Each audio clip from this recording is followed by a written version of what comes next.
Boa noite a todos que estiverem presentes aqui no templo e também quem estiver de casa assistindo aí pela nossa transmissão ao vivo, né, pelo YouTube. Hoje eu trouxe um estudo, gente, sobre oração, né? O tema é oração. Sobre oração, a gente pode falar várias coisas. E eu vou falar mais sobre a questão da sua oração com Deus, seus momentos ali de intimidade com Deus. Antes de começar, eu gostaria de fazer uma oração, gente. Então vamos baixar nossas cabeças, fechar os olhos. Senhor, estamos aqui na Tua santa presença. Pedimos que o Senhor nos abençoe a cada um de nós. Que o Senhor derrame sobre nós as Suas mais ricas bênçãos, satisfazendo, Senhor, todas as nossas necessidades, Senhor. Que nada nos falte, Senhor. Que na nossa vida, grandes bênçãos, Senhor, venham cair sobre nós, Senhor, sobre nossas famílias. Abençoa todos os nossos parentes, Senhor, nossos amigos, todos que andam conosco, Senhor, para que possamos viver um mundo melhor, Senhor, na Tua presença. É o que pedimos a Ti e agradecemos, em nome de Jesus. Amém. Então, dentro dessa temática, dentro desse assunto da oração, eu coloquei aqui como uma primeira pergunta: o que é oração? Né? Oração é um momento seu de intimidade com Deus, né?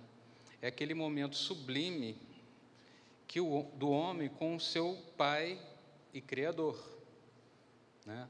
É aquele momento em que você se retira, se afasta, e naquele momento, naqueles instantes, você vai ter um contato real com o seu Criador. É um momento repleto de amor, de consolo, e onde Deus literalmente derrama sobre nós a sua graça e o seu profundo amor. Temos aqui no Evangelho segundo João, capítulo 1, versículo 16... E da sua plenitude, todos nós temos recebido graça sobre graça.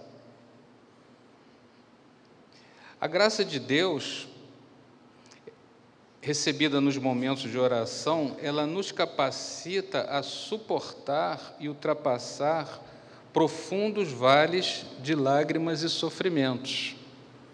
Se você está passando por algum problema que está te angustiando, que está te derrubando, que está te abatendo, que está te deprimindo, nós temos uma solução: a oração. Naqueles momentos que você abre o seu coração para Deus, que a sua mente se conecta com a presença de Deus, que o seu coração se abre e se entrega a Deus, nesses momentos você tem consolo para suportar as maiores dificuldades. Às vezes as lutas podem até continuar, mas você vai ter força, você vai ter coragem e você vai ter fé para vencer toda a dificuldade. E além disso, você vai receber essa graça que nós estamos falando, né? Graça é o que é? É o dom de Deus dado gratuitamente para nós. O que é o dom de Deus? São as dádivas, né? São as bênçãos que Deus nos dá, é a saúde, né? São bens materiais, é a família, é os nossos parentes à nossa volta. Tudo isso são as dádivas de Deus dadas para nós de graça, né? Ninguém aqui... felicidade não se compra, né? Já diz o ditado, né?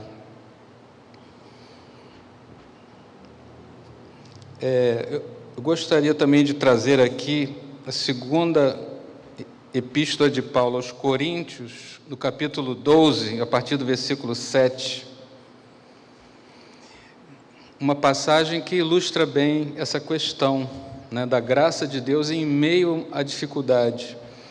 E para impedir que eu me tornasse arrogante por causa da grandeza dessas revelações, Foi-me colocado um espinho na carne, um mensageiro de Satanás para me atormentar. Por 3 vezes roguei ao Senhor que o removesse de mim. Entretanto, ele me declarou: a minha graça te é suficiente, pois o meu poder se aperfeiçoa na fraqueza. Sendo assim, de boa vontade me gloriarei nas minhas fraquezas, a fim de que o poder de Cristo repouse sobre mim.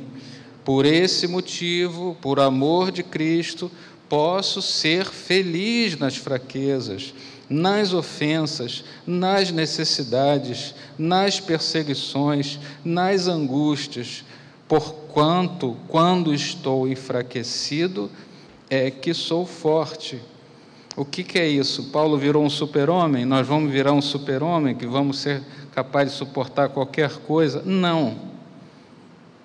É o que Deus fala para ele: a minha graça te é suficiente.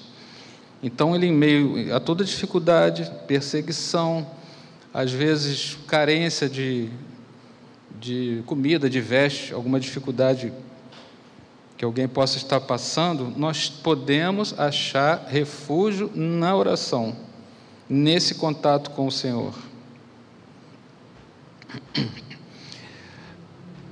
A Bíblia relata que Jesus buscava o Pai constantemente em oração, para receber graça, poder, e também não só para isso. Porque quando você começa a ter comunhão com Deus real na oração, aquilo faz com que você sinta falta desses momentos gloriosos, celestiais com o Criador. Então a gente pode concluir que Cristo buscava a Jesus, que Cristo buscava a Deus não só para receber alguma coisa, mas para ele ter contato com Deus, porque isso nos alimenta. E a obra redentora e salvadora de Cristo abriu a nós a possibilidade de usufruirmos desta mesma grande comunhão.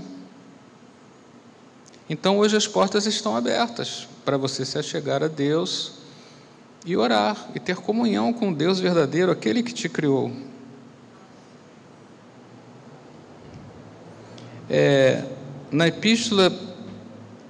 No Evangelho de Mateus, capítulo 14, no versículo 23, nós vemos a seguinte passagem: assim que mandou o povo embora, subiu sozinho a um monte para orar. Ao chegar da noite, lá estava ele, só. Então nós podemos, no nosso contexto atual, buscar a Deus também a sós, no nosso quarto, na sala, em qualquer lugar, no monte também pode ser, na beira de um rio, aqueles momentos que a gente pode se entregar totalmente a Deus.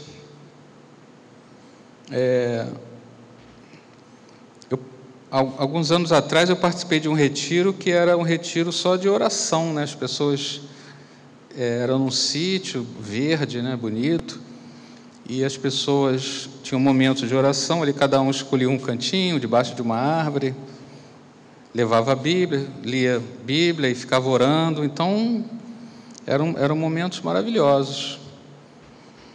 Tem um colega meu que relatou que ele estava orando em pé, e ele levantou os braços assim, e ele falou que vieram vários passarinhos e ficaram rodando à volta dele, passando entre os braços dele. Um momento bem interessante. Voltando ao Evangelho de Mateus, mas no capítulo 6, a partir do versículo 6,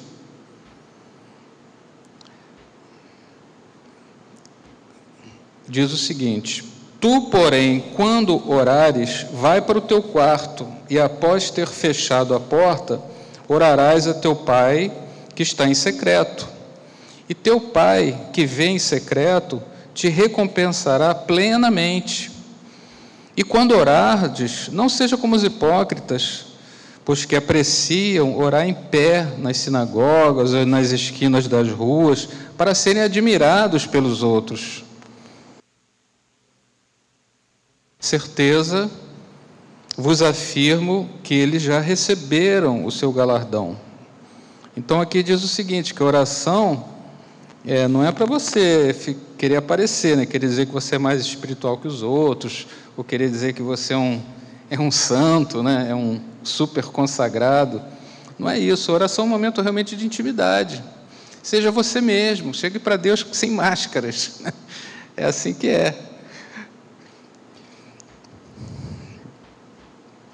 E mesmo quando você estiver aqui na igreja, ou estiver orando com outras pessoas, mantenha essa mesma postura, né?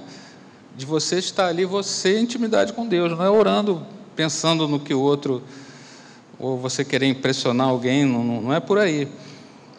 É a mesma coisa que você entrou no seu quarto e fechou a porta. Aquele é um momento seu de comunhão com Deus, mesmo que tenham pessoas à sua volta, e você esteja orando, às vezes, num grupo de oração. A igreja promove aqui sempre culto de oração 5 horas da manhã, né? E eu tenho, para mim tem sido maravilhoso, que as experiências muito, muito legais que eu tenho tido nesses cultos de oração. Não posso participar de todos, às vezes, questão de trabalho a gente não consegue, mas nos que eu participei foram muito bons para mim, porque naqueles momentos, mesmo ali, pelo Zoom, pela internet e tal, e todo mundo ali reunido, eu senti a presença de Deus ali na minha casa, né? Eu saí dali renovado, eu saí dali fortalecido, eu saí dali consolado. Então, é oração, isso é que é a base da vida cristã, né? Não é uma força sua, não é uma força interior, não é um poder que você tem que ninguém tem, realmente vem de Deus nesses momentos preciosos. Então, nessas horas, esquece a religiosidade, esquece as máscaras, esquece tudo aquilo que pesa em você, e volte-se totalmente para Deus, coloque a Deus naquele momento em primeiro lugar. E aí você vai receber, né, como falou aqui a palavra, o galardão de Deus, né? O que é o galardão, né? A gente fala muito galardão, é uma palavra que é mais usada na igreja evangélica, né? Fora desse contexto, uma palavra que não existe, né? Mas o galardão,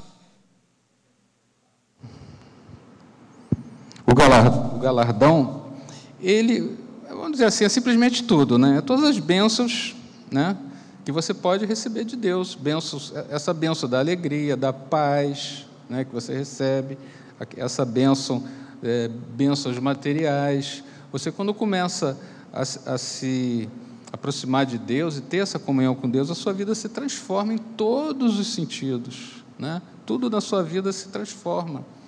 Se você é estudante, você vai estudar melhor, você vai aprender mais. Estou falando isso por experiência própria. Se você trabalha numa empresa, você vai ser aquele funcionário que se destaca dos outros, né? Se você está fazendo um concurso, você vai passar em primeiro lugar, segundo lugar, ou 10º lugar, enfim. Essa bênção de Deus, ela te atinge em todos os aspectos da sua vida. Voltando aqui ao Evangelho de Mateus, no capítulo 6, versículo 31. Portanto, não vos preocupeis dizendo: que iremos comer? Que iremos beber? Ou ainda, com que nos vestiremos? Pois são os pagãos que tratam de obter tudo isso, mas vosso Pai Celestial sabe que necessitais de todas essas coisas. Buscai assim, em primeiro lugar, o reino de Deus e a sua justiça, e todas essas coisas vos serão acrescentadas. Não é? Então, nesses momentos que você se conecta com Deus, né, esses momentos preciosos que você recebe consolo, a sua fé se renova. Não tenho fé, não consigo ter fé. Busque a Deus e você vai receber fé. Aí você vai entender o que é fé, eu conheço pessoas que não sabem nem o que é fé. Aí você vai entender o que é fé. Fé é o firme fundamento de coisas que você não vê, mas você vai passar a ter essa visão espiritual. Né? E você recebe também uma nova visão da vida. Você passa a enxergar as coisas de uma forma diferente, né? Você começa a enxergar a você próprio de uma forma diferente, de uma forma até mais positiva, né? Quem sofre de baixa autoestima, né? A comunhão com Deus, a leitura da palavra, a oração, aquilo vai te ajudando, né, a superar esses problemas. Vai te dando força, vai te dando autoconfiança. A sua visão do próximo também muda, a visão da sua família, né, a visão que você tem do trabalho muda também, né? Então Deus ele vai te revelando coisas grandes e ocultas que você não conhece. Às vezes você olha para as pessoas de um jeito, às vezes até negativo. A partir do momento que você tem comunhão com Deus, através da oração, você passa a enxergar de outra forma. Você passa a enxergar as pessoas como Deus as vê, de uma forma bastante positiva, exatamente o contrário. Então, você vê no mundo de hoje, né, que é essa guerra um contra o outro, não tem jeito de você amar o próximo, né, vamos dizer assim, como a Bíblia manda, se você não receber graça de Deus para isso. E às vezes, assim, essas pequenas orações que você faz na sua casa trazem grandes resultados, né? Eu na minha vida, eu tive várias experiências de orações que eu fazia assim na minha casa, não sabia por que direito, e às vezes a coisa acontecia, né? Eu quando comecei a frequentar a igreja, assim, eu lembro que um dia eu participei foi um jejum, né? Teve um jejum de manhã, depois todo mundo fez oração, e naquele dia eu lembrei dos meus amigos, né? Que eu tinha ido para a igreja, e todas as minhas amizades, ninguém nem sabia o que era igreja. Isso foi em, 78, 79, naquele tempo a igreja evangélica não é o que é hoje, né? Essa força, era uma coisa assim, muito desconhecida. Eu lembrei dos meus amigos, e eu orei muito por eles. Orei naquela época, meus amigos surfistas, né? A gente convivia assim na praia, e eles não tinham acesso a isso. E eu lembro que nessa época que eu estava orando, surgiu o movimento Surfistas de Cristo. Foi bem nessa época. E aí um surfista chamado Bita, né, que era do Sul, fundou esse movimento. Hoje em dia ele é pastor. E foi bem logo depois, e começou a ir não crescendo, né? Alguns amigos meus se converteram. E uma vez eu estava na praia, isso faz muito tempo, né? Ainda era solteiro, e eu lembro que tinham pessoas conhecidas minhas distribuindo folheto, assim, na praia, no campeonato que estava tendo lá na Barra, né? E sempre que eu via uma cena dessa, eu lembrava, caramba, foi bem depois da minha oração. Foi bem depois da minha oração que essa coisa aconteceu, né? A impressão que eu tenho é que, se não foi a minha oração, a minha ajudou, né? Fez parte de um contexto aí. E outras coisas que me aconteceram, né? Também, várias, quando eu vou contar tudo aqui, senão eu vou ficar, acho que até amanhã, contando caos aqui. Bom, eu vou contar um caso aqui que aconteceu, né, já muito tempo atrás, que a Bíblia relata, aqui no primeiro livro de Samuel, no versículo 1,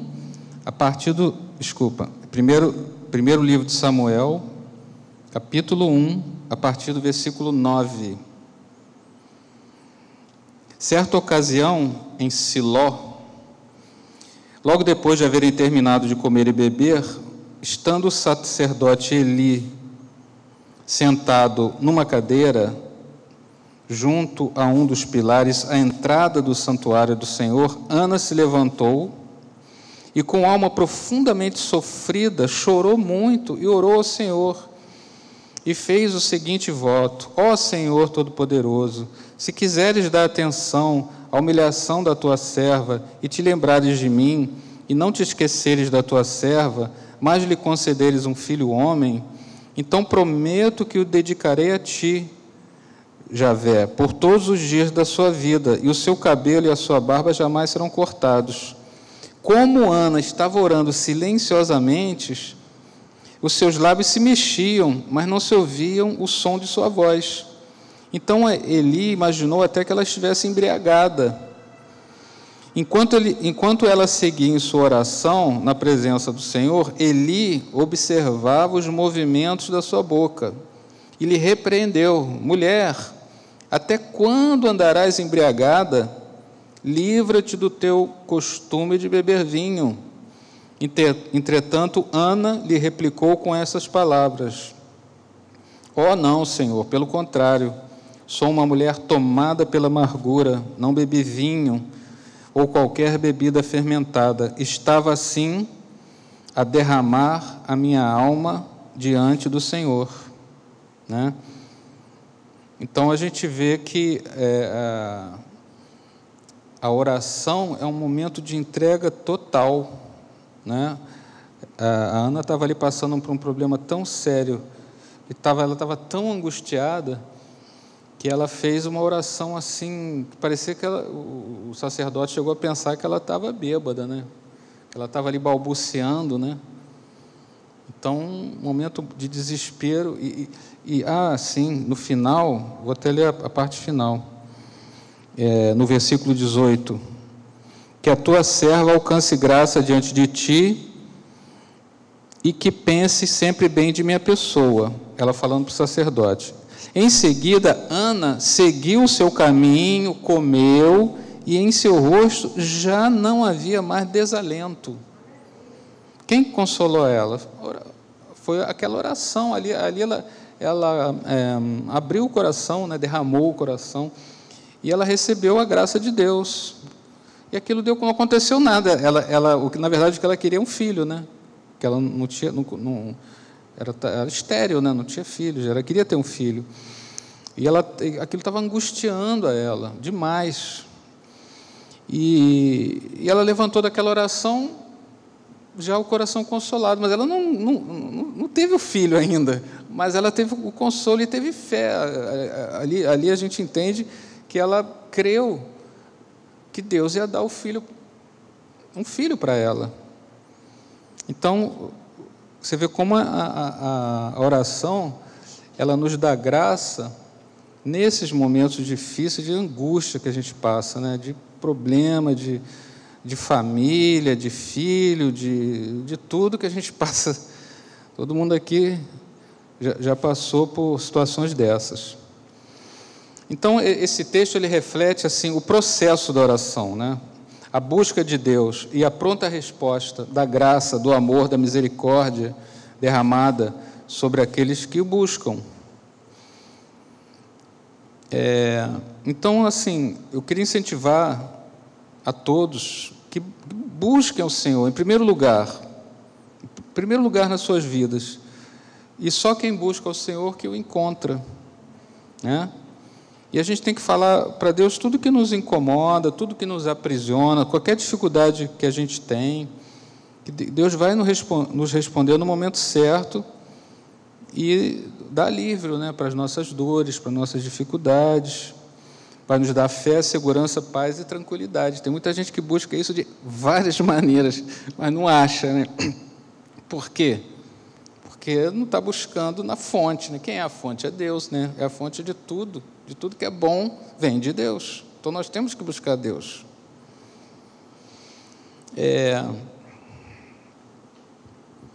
Então, assim, às vezes também acontece, por exemplo, isso é uma experiência que eu já tive uma vez também.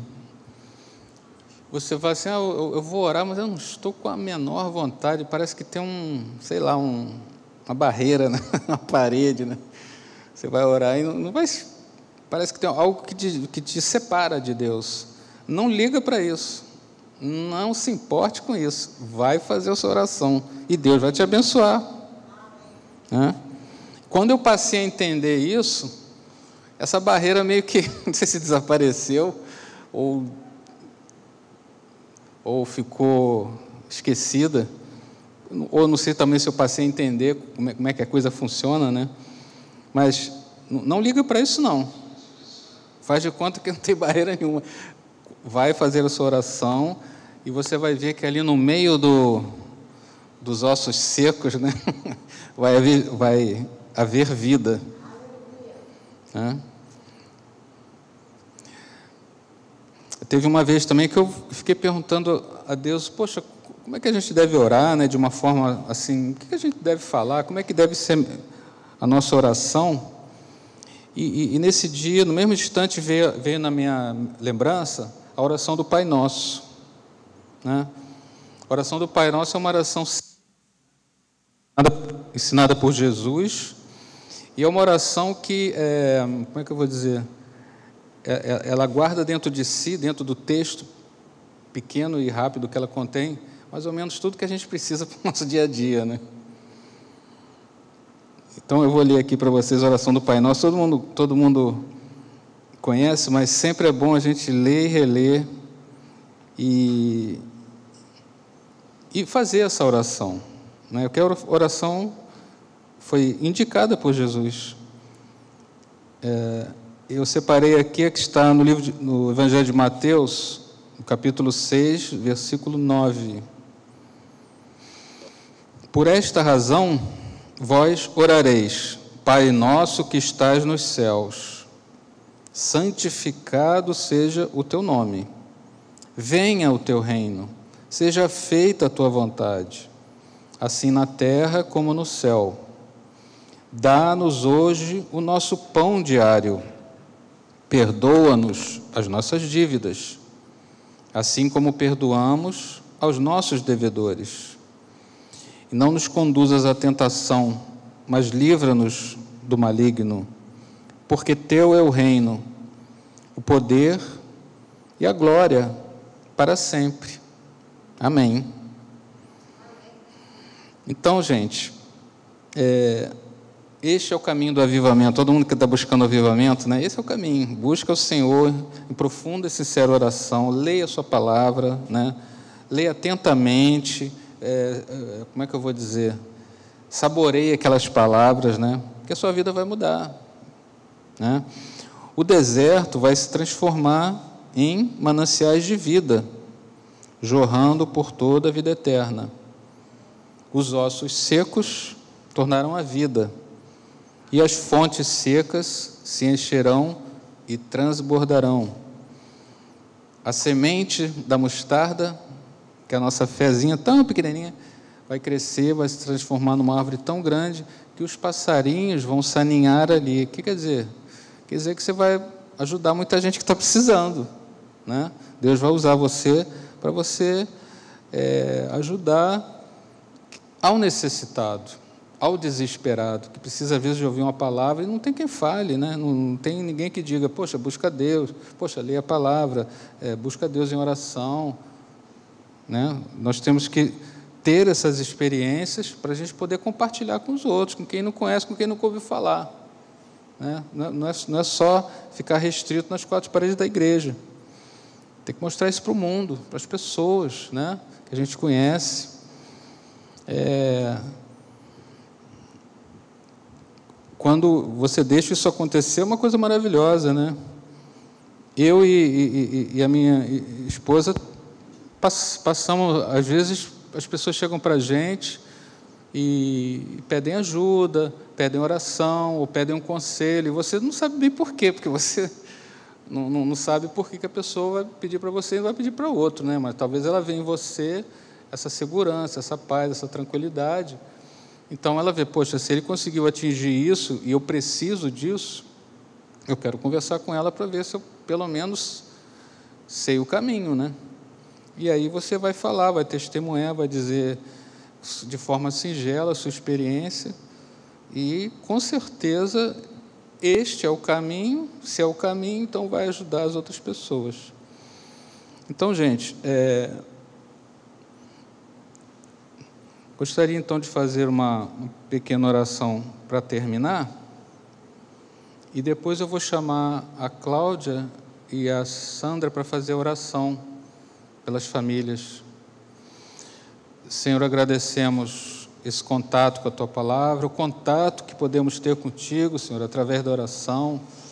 Agradecemos, Senhor, a graça de podermos nos aproximar de Ti, Senhor, com humildade, com coração contrito, com coração humilde, sabendo que nós precisamos da Tua graça, precisamos da Tua intervenção em nossas vidas. Peço que o Senhor abençoe as famílias, as nossas famílias, Senhor, as famílias aqui da igreja, dos que estão presentes, dos que estão assistindo. Abençoa o nosso país. É o que pedimos a Ti e agradecemos, em nome de Jesus. Amém.